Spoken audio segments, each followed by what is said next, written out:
No, we do have a massive deficit with Ireland, because Ireland was very smart. They took our pharmaceutical companies away from presidents that didn't know what they were doing. And, you know, it's too bad that happened. It's a tremendous job. Look, the Irish are smart. You're smart people. And you took our pharmaceutical companies and other companies, but, you know, through taxation and proper taxation. But we want education to be moved back where the states run education. The European Union treats us very badly. They have for years. I saw that. I had it out with them in my first term. It did well, but we had to solve other problems, and we did. But European Union's been very tough, and it's our turn too. You know, we get a turn at that also, but they have not been fair. They sue our companies and win massive amounts of money. They sued Apple, won $17 billion, because we just found out, and we just were able to get Ukraine to agree. So we're going to know very soon. And as you know, we're going to be doing reciprocal tariffs. So whatever they charge us, we're charging them.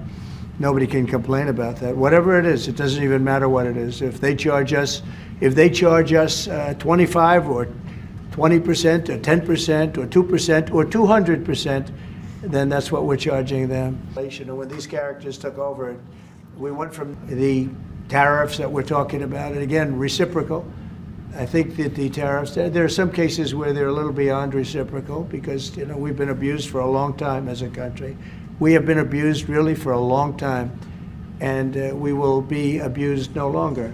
Finished. It's crazy over nothing, and it's not going to go anywhere. It's just out.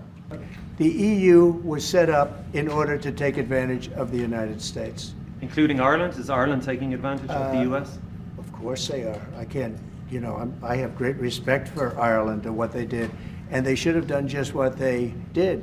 But the United States shouldn't have let it happen. We had stupid leaders. We had leaders that didn't have a clue. Or let's say they weren't business people, but they didn't have a clue what was happening. And all of a sudden, Ireland has, you know, our pharmaceutical companies and other, this beautiful island of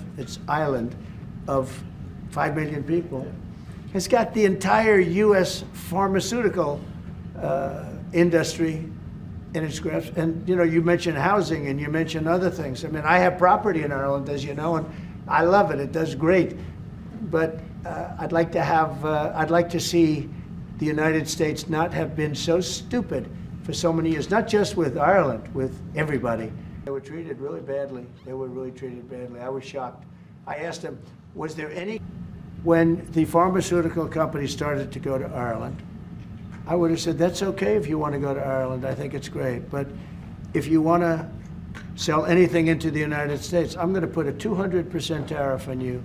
So you're never going to be able to sell anything into the United States. You know what they would have done? They would have stayed here.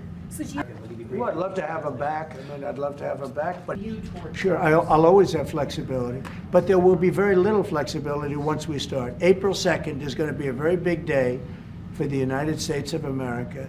The United States of America is going to take back a lot of what was stolen from it by other countries and by, frankly, incompetent U.S. leadership.